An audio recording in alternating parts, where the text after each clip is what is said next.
يا صباح الخير وصباح الفل وصباح الناس الكسلانين اللي عايزة يومها يعدي كده وخلاص. يعني بصوا، هو دوت الروتين بتاع النهاردة. اللي هو انا عايزة اعمل اي حاجة بس اليوم يعدي وانا افضل قاعدة مأنتخة. بجد النهاردة يوم عادي جدا، عملت حاجات بسيطة قوي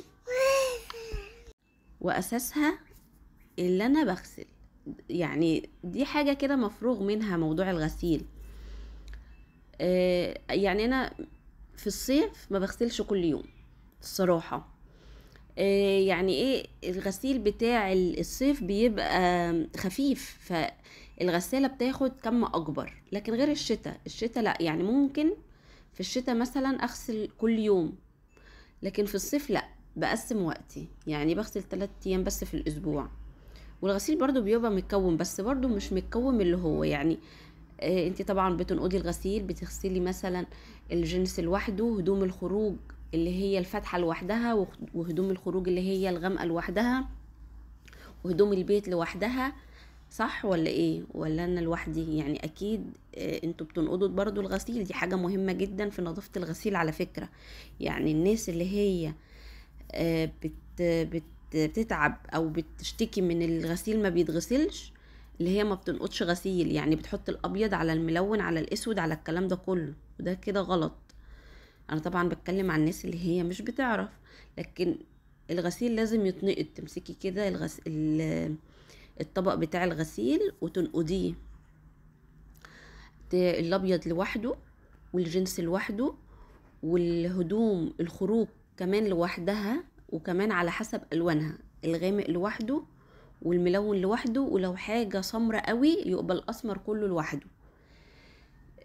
دي معروفة علشان خاطر الملون ما يبهتش على الاسمر ولا يبهت على الابيض، وتخلي هدوم البيت لوحدها والخروج لوحدها. لان هدوم البيت بتبقى على فكرة متوسخة اكتر من هدوم الخروج. انت يا دوبك هدوم الخروج بتاخد ترابة بره وخلاص، لكن بقى هدوم البيت بقى بتعملي بيها الاكل وبتنضفي بيها وبتبقوا قاعدين طول النهار.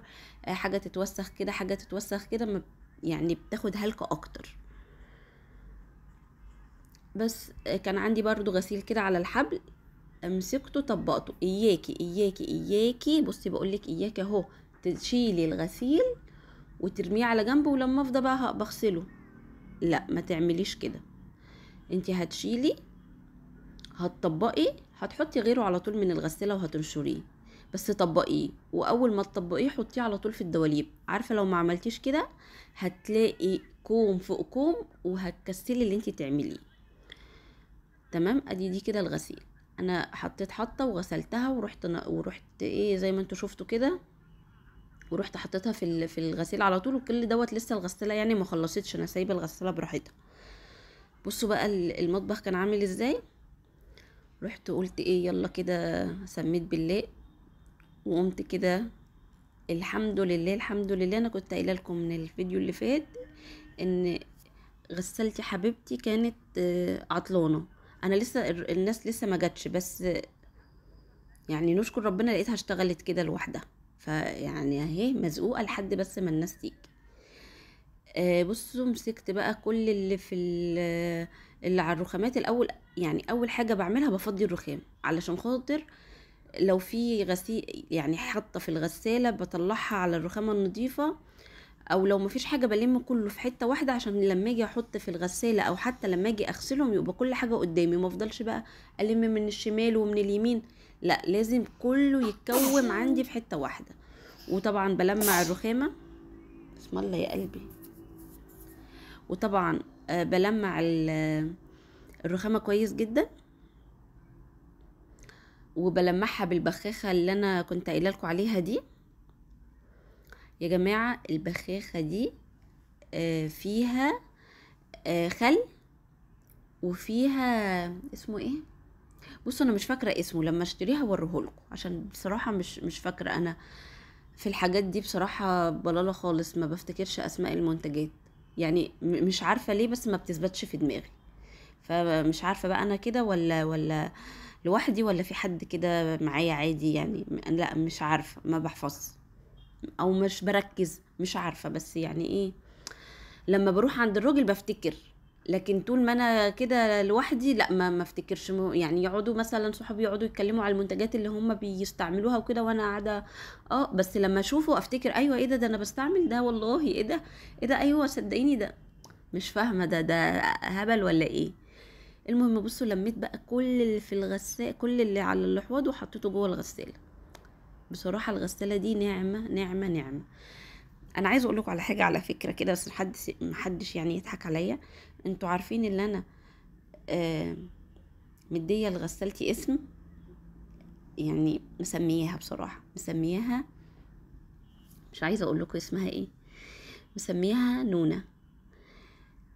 عارفين مسلسل اللي هو بتاع ماما نونة؟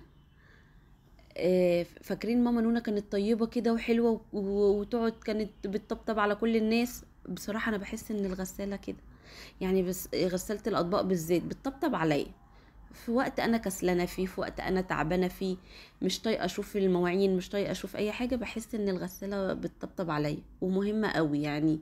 يا رب يدي كل واحد يا رب، واي حد محتاجها يا رب يا رب يا رب يديها له، وربنا يرزقكم يا رب ان شاء الله حتى بواحدة صغننة خالص. بس بصراحة هي من الحاجات المهمة قوي. وعلى فكرة انا اكتشفت ان اي جهاز حتى لو صغير خالص في البيت بيبقى مهم قوي وبيبقى راحة ليكي انت. فانا غسلتي مسمياها نونة، مسمياها نونة العسولة. فلما اجي اقول لكم انا حطيت المواعين في نونة تبقوا عارفين انهي نونة. بس حطيت بقى، يعني مش هنفضل اكيد نتكلم على نونة كتير، حطيت بقى المواعين في نونة وسبتها بقى هي تشتغل مع نفسها، وابتديت اعمل الغدا. قلت كده ايه اعمل اكلة سريعة، لاني بصراحة يعني ماليش مزاج اعمل حاجة. فايه قلت اعمل صينية مكرونة بشاميل. على فكرة الناس اللي بتستصعبها دي من اسهل الحاجات، وما بتاخدش برضو مواعين كتير. يعني بصوا انا بحاول على قد ما اقدر اعمل كله في حاجة واحدة، لان كده كده لسه بدري فانا مش مستعجلة. لكن لما بتبقي مستعجلة بتحطي كل حاجة في صينية وكل حاجة في حلة وكل حاجة في طاسة، فتحسي المواعين كتير.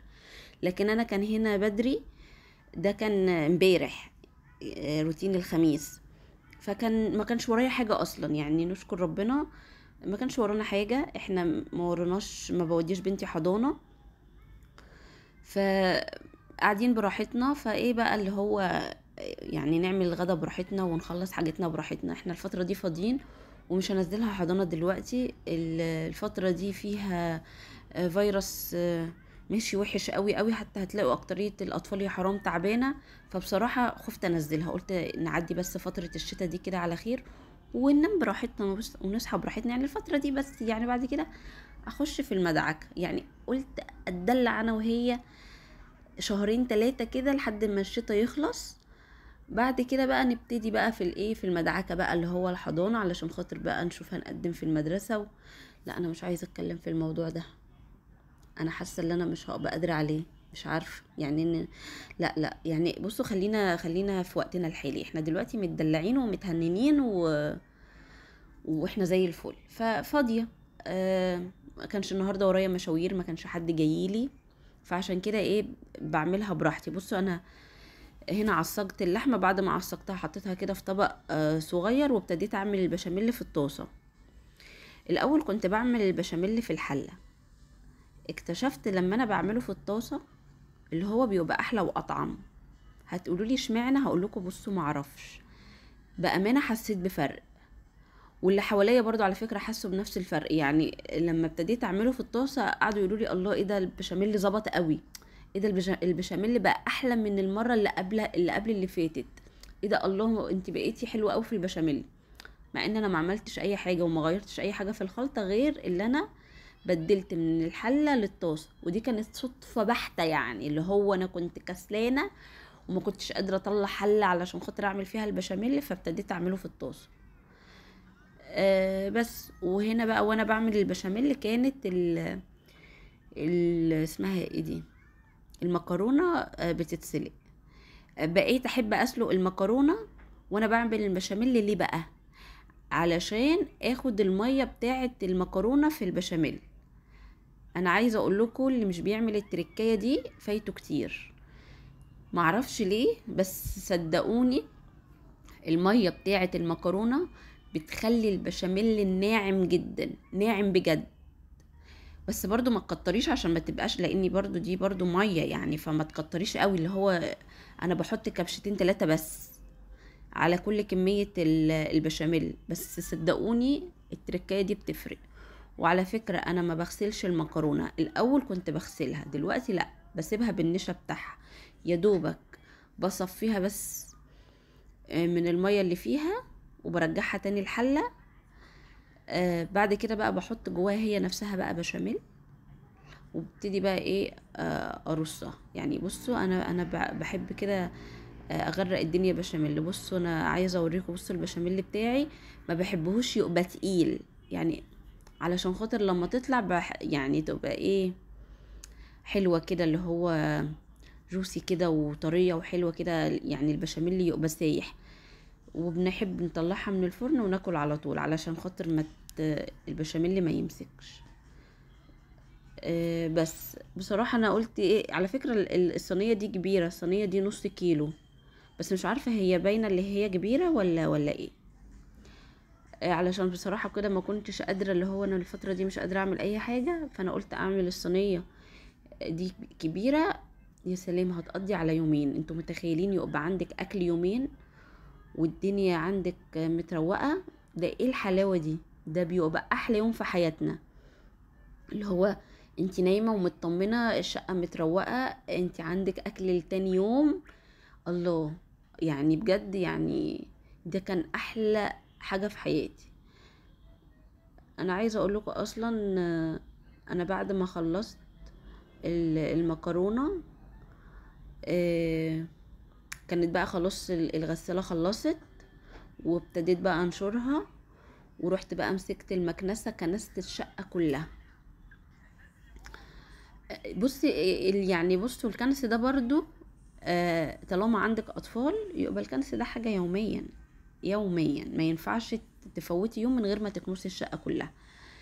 كان بس من غير بقى يعني بصي تلملمي كده حواليكي وتشيلي كل حاجة اللي هي مش في مكانها، مفيش 10 دقايق، وبعد كده تكنسي الشقة. صدقيني ما بتكملش ربع ساعة.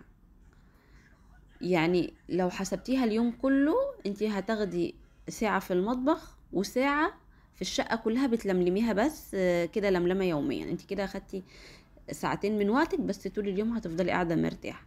انتي طبعا هتصحي على يوم تاني جديد انتي اكنك ما عملتيش اي حاجة، بس يعني كفاية ان انتي طول اليوم هتحسي ان انتي من جوه راضية نفسك اللي انتي عملتي حاجة، وان الدنيا زي الفل، وان الدنيا نظيفة. بس هنا بقى ايه، كنت خلصت بقى البشاميل بصوا، ورحت حطيتها في الفرن، ورحت لما الغسالة خلصت رحت قلت انشر الغسيل الاول. ما بحبش اسيب يعني اول ما الغسالة تخلص بحب انشر على طول، ما بحبش اسيب الغسيل في الغسالة، بحس ان هي هتطلع ريحة مش عارفة، تخلص انشره على طول. لكن ما تسيبهوش، هتحسي ان انتي مش قادرة تنشريه، ما تغسلهوش، سيبيه في الغسالة عادي من غير ما يتغسل، لكن ما تنشرهوش.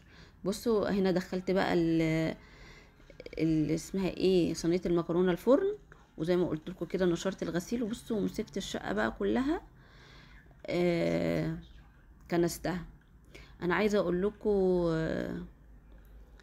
اصلا عايزة ابتدي اعمل الروتينات اللي هي الاسبوعية، بس كسلانة يعني كسلانة. بس ان شاء الله يعني ايه، هشوف بقى ايه بكرة ولا حاجة كده، ان شاء الله هصور معاكم وابتدي بقى اعمل الروتين الاسبوعي، علشان مش هينفع كده يعني، عشان الدنيا ايه ما تبهوأش معانا. عشان الدنيا لو بهوأت انا ما بعرفش المها، يعني مش ما بعرفش المها، لا كده بلمها، بس بتاخد مني اكتئاب وبتاخد مني وقت طويل قوي علشان خاطر المها. فلا يعني خلينا كده ايه حلوين. بصوا انا كنست كل حتة، كل حتة، الحمام والاوض والمطبخ، كله مسكته كده كنسته بامانه. ما كملش معايا يعني، مش هقول لكم 10 دقايق، ربع ساعة وكانت الشقة كلها خلصانة من الكنس. على فكرة الكنس ليه عامل كبير جدا في تنظيف الشقة، يعني لما تحسي ان الشقة كلها مكنوسة انت هتحسي على فكرة ان الشقة متروقة.